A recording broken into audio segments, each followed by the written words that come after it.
신약에 나타나는 기적 37번째 시간으로 중풍병자를 치유하고 또 죽은 사람을 다시 살리는, 그러니까 베드로를 통해서 일으켰던 하나님의 기적에 대해서 같이 함께 말씀을 나누겠습니다.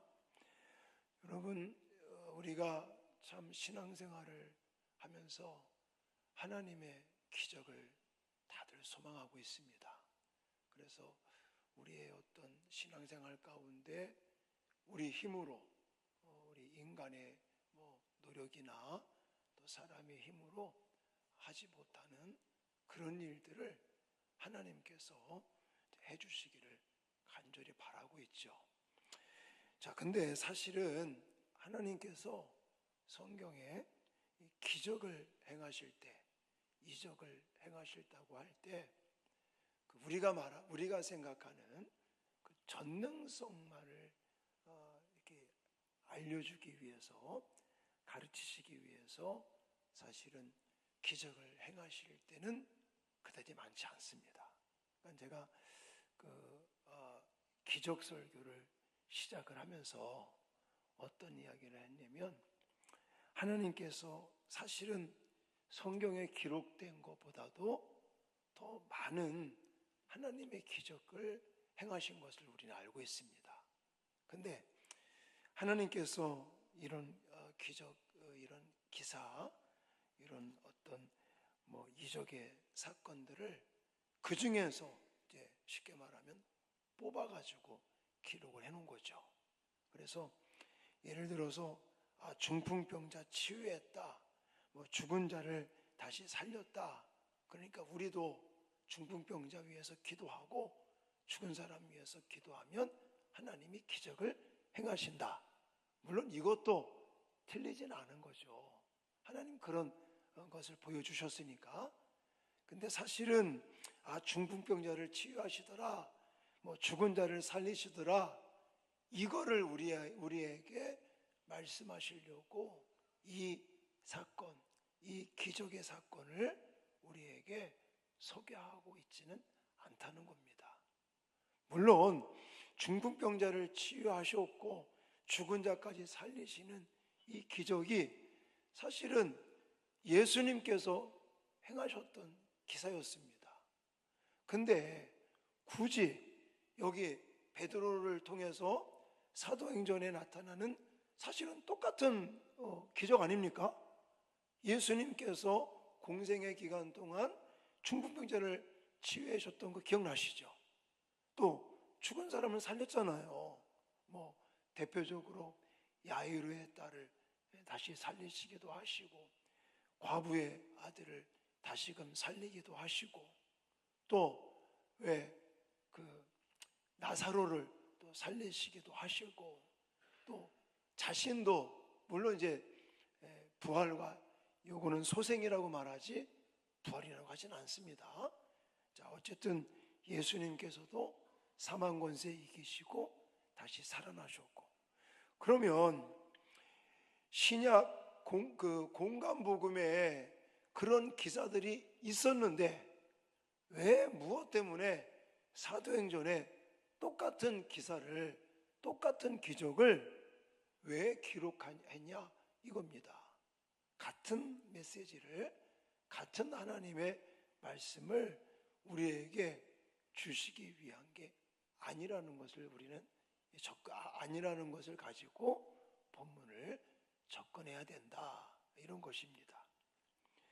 자, 그러면 이 신약에 나타나는 37번째 기적, 이 중풍병자를 치유하고 또 죽은 여제자를 다시금 살리시는 이 기적을 왜 기록하여 우리에게 말씀하고 있느냐? 이거 첫 번째가요, 신앙을 갖게 하는 동기를 알려주시기 위함이다 라고 저는 생각을 합니다.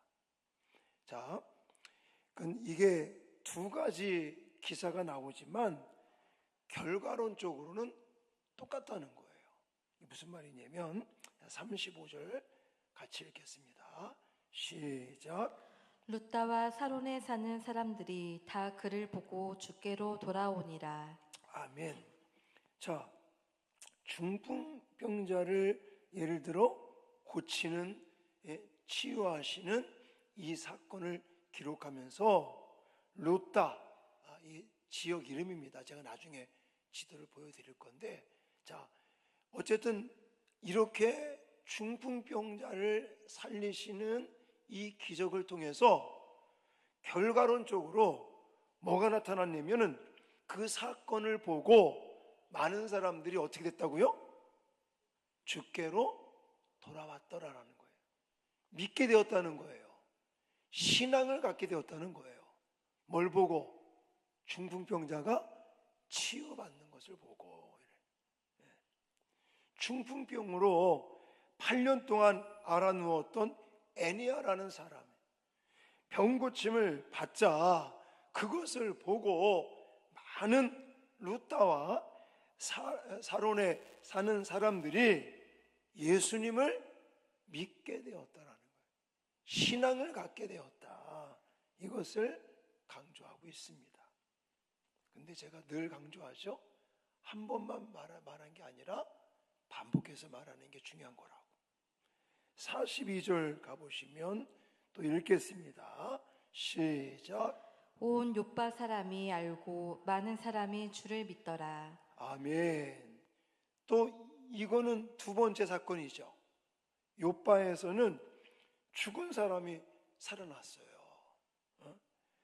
베드로를 통해서 죽은 사람이 살아나는 이 놀라운 이야기, 이 사건, 이게 요파라는 그 지역에 퍼진 거예요. 퍼진 거야.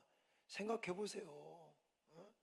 예를 들어 그냥 어디 아팠던 사람이 병원에 가서 치료 받고 완치되었다. 아니면 내가 뭐 무슨 약을 하나 먹고 야, 아팠던 몸이 깨끗이 낫다. 이래도 아마 나팔을 불고 다닐 겁니다. 안 그러겠냐고요. 근데 이 사람은 죽었는데 살아났어요. 그러니 그 이야기가 요파라고 하는 온 도시에 다 퍼지게 된 것이요. 네. 자, 그리고 베드로가 다비다를 다시 살린 이 이적은 결국 요파 사람들이 예수님을 믿게 되는, 신앙을 갖게 되는 동기가 되었다라는 거예요. 그러니까 하나님께서는 물론 예를 들어 뭐 중풍병에 걸리고 아니면 안진뱅이, 뭐 눈을 못 보는 사람, 뭐 이런 사람들을 살리셔서 하나님이 전능하신 분이다. 하나님께 이런 문제를 가지고 있는 사람들이 예수님을 만나면 그게 치유되고 그 인생이 바뀔 수 있다. 물론 그것도 너무너무 중요한 말씀인데, 지금 사도행전에 나타나는 중풍병자를 치유하고 죽은 자를 살리는 이 기적을 통해서는 뭘 강조하고 있느냐?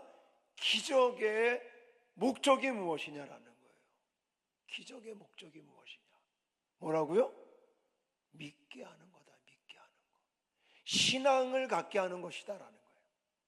그러니까 지금 이 사도행전에서 나타나는 이 치유와 다시금 소생시키는, 살리는 이 기적은 사실 신앙의 기적의 목적으로서 신앙심을 갖게 하는 동기가 되는 것을 우리에게 강조하고 있는 거예요. 우리가 이 사건을 보면서 결국은 두 가지를 우리는 잊지 말아야 되겠다라는 거예요. 하나는 복음의 확장성입니다. 복음의 확장. 복음은 널리 전파되어야 된다라는 거예요. 여러분, 생명력은요, 뭐 어떤 특성을 가지고 있냐면 번식하는 특성을 가지고 있습니다.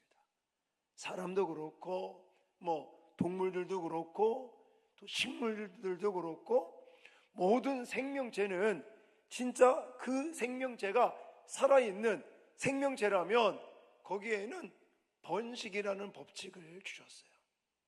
여러분, 복음에는 생명이 있는 줄 믿습니다. 그렇죠? 복음에는 생명이 있어요. 그래서 우리를 살리셨어요. 육적으로 살린 게 아니라 영적으로 우리를 살렸단 말입니다.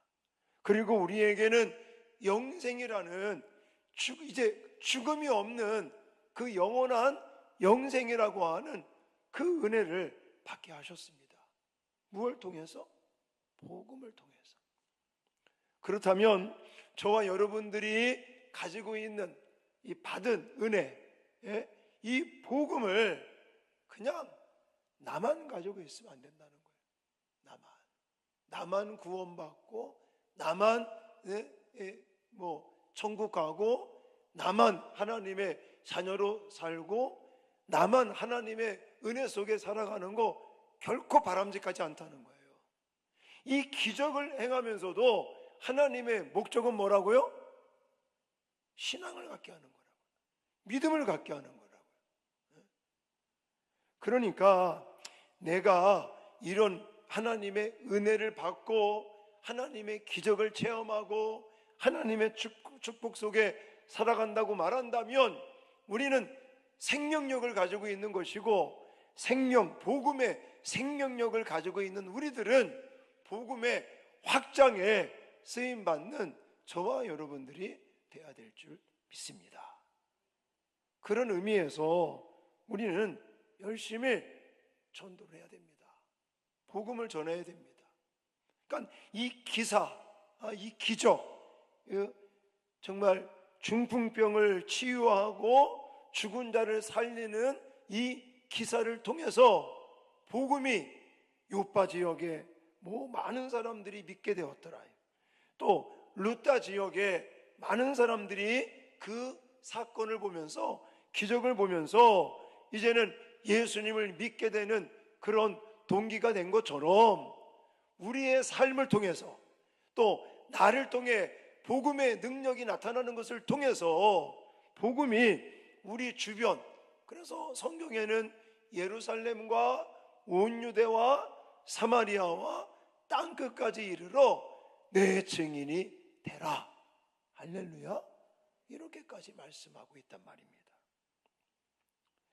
사진을 좀 제가 보여드릴게요. 이 지도인데 예루살렘 보입니까?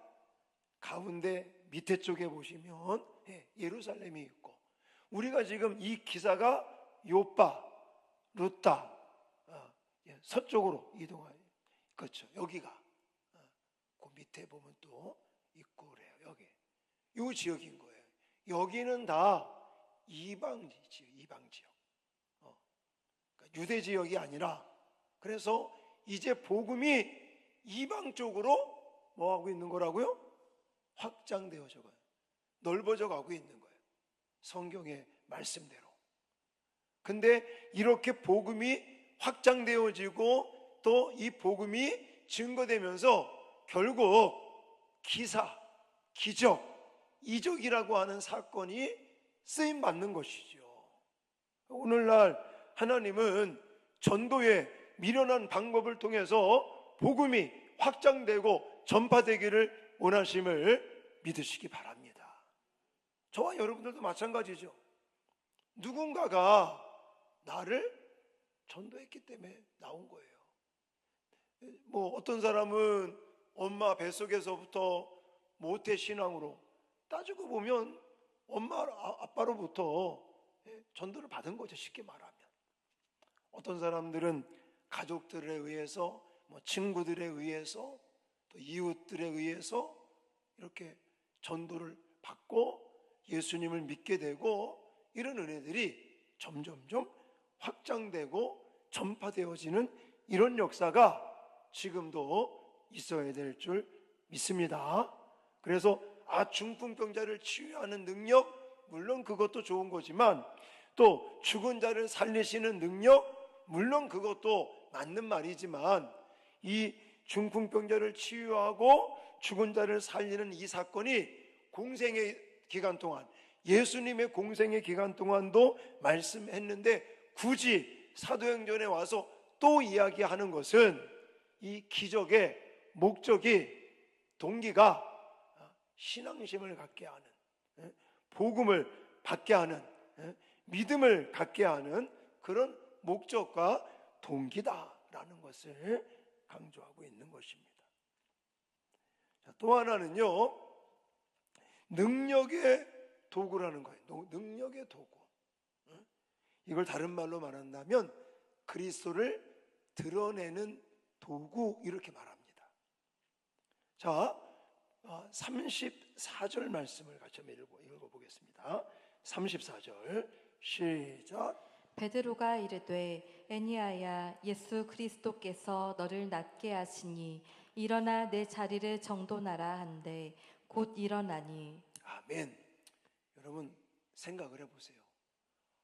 기도를, 내가 기도를 해줬는데 병든 사람이, 중풍병자가 깨끗이 고침을 받아요. 그러면 물론 하나님에게도 영광이 되겠지만 기도해 준 사람 얼마나 교만해지겠습니까? 이게 우리 그 한국 교회사를 이렇게 좀 공부해보고 연구를 해보면요, 이단에 빠진 사람들 대부분이 굉장히 성령의 역사가 나타나고요, 성경도 너무너무 잘하는 분들이었습니다. 대표적으로 여러분, 왜 여기 기장에 가면 신앙촌이라고 잔재가 지금도 있습니다. 거기에 박태선이라는 사람이 지금 죽었지만 옛날 전도관 박태선, 꽤 아주 알아줬던 사람인 거 여기 부산에 사시는 분들은 좀 아시지 않나요? 저는 이제 신학을 공부를 하면서 이단에 대해서 연구를 하면서 그걸 이제 배웠지. 제가 부산에 내려와서 목회를 하다 보니까 아시는 분들이 계시더라고요. 기장 쪽에 박태선, 전도관 막 이래가지고. 근데 제가 연구해 본 바로는요, 박태선이라는 분이 장로님이었습니다. 근데 성경을 너무너무 잘하는 거예요. 너무너무 잘하는 거예요. 그러니까 성경을 너무 잘 아니까 이단이 돼버렸어요. 이단이.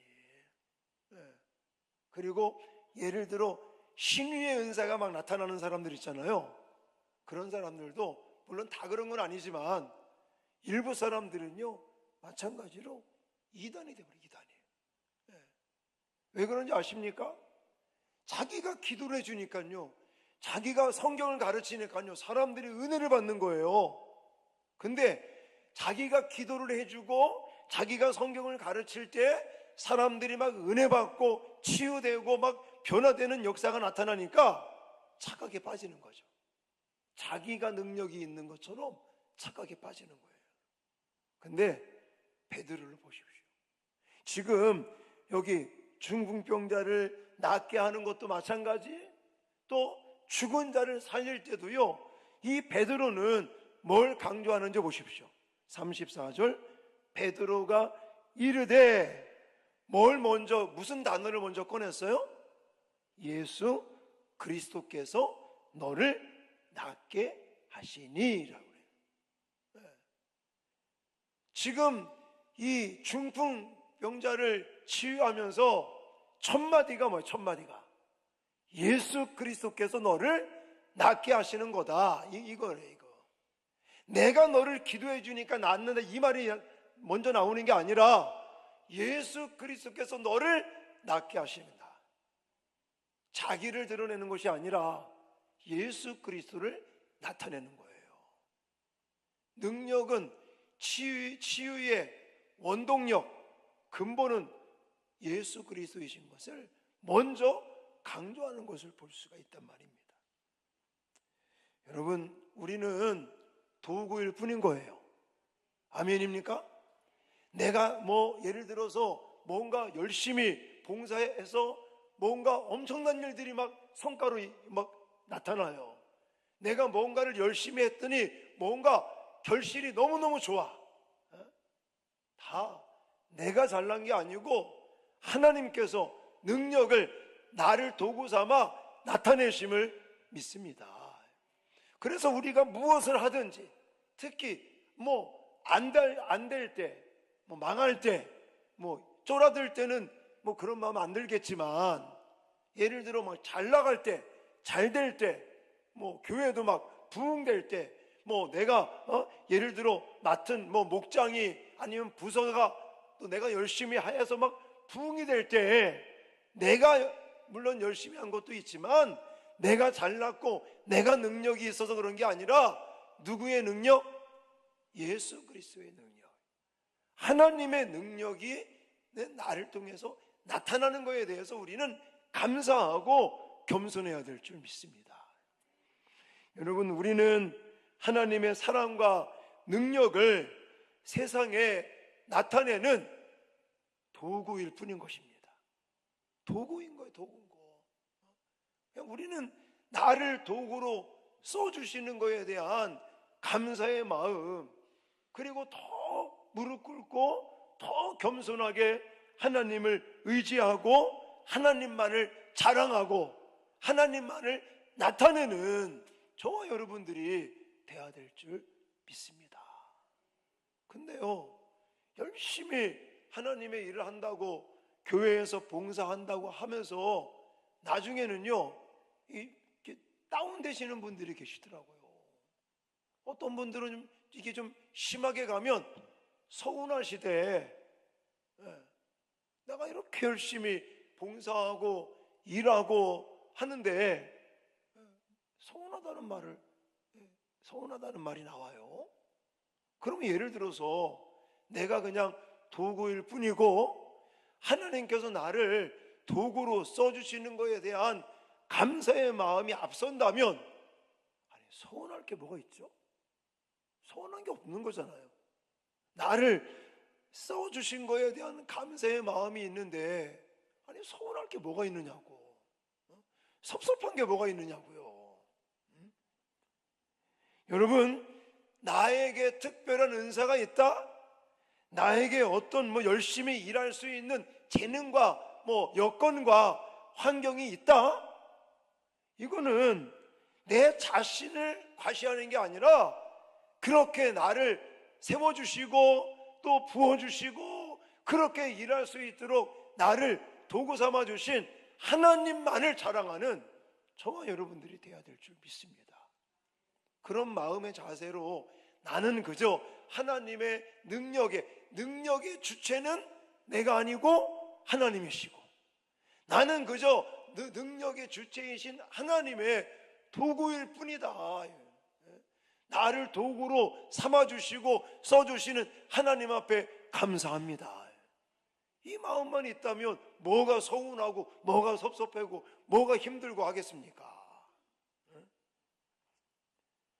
자꾸 나를 드러내려고 하고, 자꾸 내가 뭔가 인정받고 싶어 하고, 내가 뭔가 내 자신을 자꾸만 이렇게 드러내려고 과시하려고 하니까 그것 때문에 결국은 마음이 섭섭해지고 사탄 마귀가 그걸 이용하는 거죠. 그래서 이 본문을 통해서 우리가 꼭 기억해야 될 것, 우리는 성령의 도구로 쓰임 받는 거다. 그리스도를 나타내는 도구인 것. 마지막 세 번째는요, 기도를 통한 기적. 이건 지난 시간에도 말씀드렸었어요. 지난 시간에도 왜 그 성전에 제 구시 시간 성전에 올라가다가 나면서부터 안진뱅이를 치유할 때 제가 이게 똑같은 얘기를 했었어요. 아니 성경에 이렇게 나오니까 베드로는 요빠의 과부들이 선행과 구제가 많았던 다비다라고 하는 여제자가 죽자 시신을 앞에 두고 누구를 초청합니까? 누구를 초대해요? 베드로에게 초청해요. 베드로에게. 저는 이것도 하나의 기도라고 생각을 합니다. 물론 베드로를 청했지만 결국은 이런 저기 요빠에 있는 사람들이 여제자인 다비다가 죽으니까 그 시신을 이제는 놓고 베드로를 청하잖아요. 그래서 뭐 38절, 제가 PPT를 준비 안 했는데 38절 같은 데 가보면 베드로에게 요청을 합니다.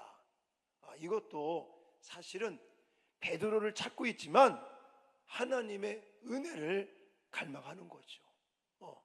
그리고 구체적으로 40절 상반절에 가면 이런 말이 있어요. 베드로가 사람을 다 내보내고 뭐합니까? 무릎을 꿇고 기도하고 이러는 거예요. 자, 요파 사람들이 하나님에게 직접 기도하지는 않았지만 이제는 하나님의 능력을 나타내는 베드로에게 청했다는 것은 결국은 하나님에게 청하고 있는 거 아닌가라는 저는 해석을 하는 거예요. 뿐만이 아니라 그렇게 청해서 이제는 여기에 시신 앞에 온 이 베드로가 사람들을 다 밖으로 내보내고 거기서 뭘 하느냐, 무릎을 꿇고 하나님 앞에 기도하고 있어요. 아까도 말씀드렸죠.